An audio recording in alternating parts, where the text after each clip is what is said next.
বৈধ Bangladesh cricket board election যেটা হয়েছিল অক্টোবরের 6 তারিখে, যেই ইলেকশনে যত ধরনের নোংরামি সম্ভব সেই সময়ে যারা ক্ষমতাসীন ছিলেন তারা করেছেন। যেই ইলেকশনে যত বেশি পলিটিসাইজড করা যায় সেই সময়ে ওই সময়ের পাওয়ারফুল যে মতাদর্শের মানুষজন ছিলেন তারা সেটা করেছেন। ঠিক আছে, ধরেন সাময়িক সময়ের জন্য আমরা রিয়াসাত আজিমের কথার সাথে একমত। গত বিসিবির নির্বাচন অবৈধ হয়েছে এবং সেই নির্বাচনে যত প্রকার দুর্নীতি আছে, কারচুপি আছে, সবগুলো ঘটছে। সো আমরা এই জায়গায় রিয়াসাত আজিমের কথার সাথে সহমত পোষণ করছি। সো একজন সাংবাদিক হিসাবে রিয়াসাত আজিমের উচিত সকল জায়গায় সত্য কথা বলা, সকল পরিস্থিতিতে যেখানে যেরকম কথা বলা উচিত সেরকমই বলা উচিত। সো আমরা, বুলবুল সাহেব আমাদের কেউ না।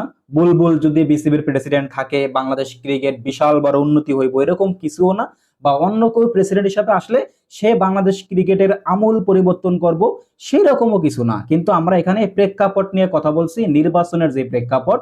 ধরেন এই নির্বাচন অবৈধ বৈধ হয় নাই, কিন্তু রিয়াসাত আজিম এই জায়গায় সত্য কথা কইছে, তিনি সত্যের পথে আছে।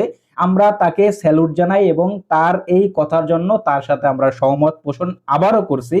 কিন্তু যখন নাজমুল হোসেন পাপনের ক্রিকেট বোর্ড ছিল, পাপন যখন 3 থেকে 4 বার নির্বাচন করছে, নির্বাচিত হয়েছে প্রায় এক যুগের ওপরে, তখন সেই নির্বাচনগুলো কি বৈধ হয়েছে?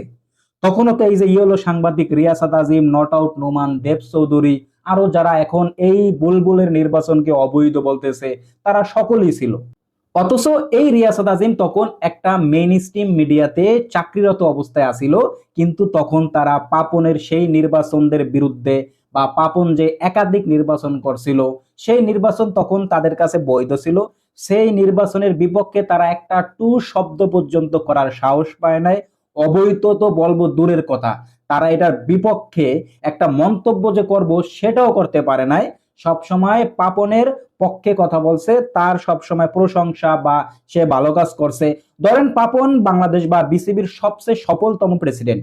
আমরা পাপনের এই জায়গায় ধরেন যে আপনারা যদি বলেন যে ভাই বর্তমান প্রেক্ষাপটে পাপন সবচেয়ে সফল প্রেসিডেন্ট ছিল, আমি আপনাদের সাথে একমত। কিন্তু আপনি যদি শুধু নির্বাচনের প্রেক্ষাপট নিয়ে ভাবেন, যেহেতু রিয়াসাত আজিম বুলবুলের এই নির্বাচনকে অবৈধ বলছে, সেই সময়ও রিয়াসাত আজিমের উচিত ছিল পাপনের ওই সকল নির্বাচনকেও অবৈধ হিসাবে বলা, অবৈধ ঘোষণা করা। কিন্তু তখন তারা সেটা করে নাই, তখন তারা সেটাকে বৈধ হিসাবে ঘোষণা করছে, সেটার পক্ষে ছিল। আর বুলবুলের এই নির্বাচন অবৈধ, এটার বিপক্ষে। এর কারণ কি? এই যে দ্বিচারিতা, এই যে তাদের যে ক্যারেক্টারের যে আমূল পরিবর্তন, এই যে ডাবল ট্রান্সফরমেশন হয়, এর কারণ হচ্ছে বুলবুলের রাজনৈতিক কোনো ক্ষমতা নেই, বুলবুলের রাজনৈতিক কোনো পাওয়ার নেই, যে তাদেরকে মনে করেন যে বানরের মতো কলা দিয়ে পাছা লাল করে লাইব, এরকম কোনো শক্তি নেই। বুলবুল সহজ সরল একজন, সহজ সরল সুষ্ঠ এবং সুন্দরভাবে চলতে পছন্দ করে। এই জন্যই তার বিপক্ষে কথা বললে কোনো সমস্যা ক্রিয়েট হইব না।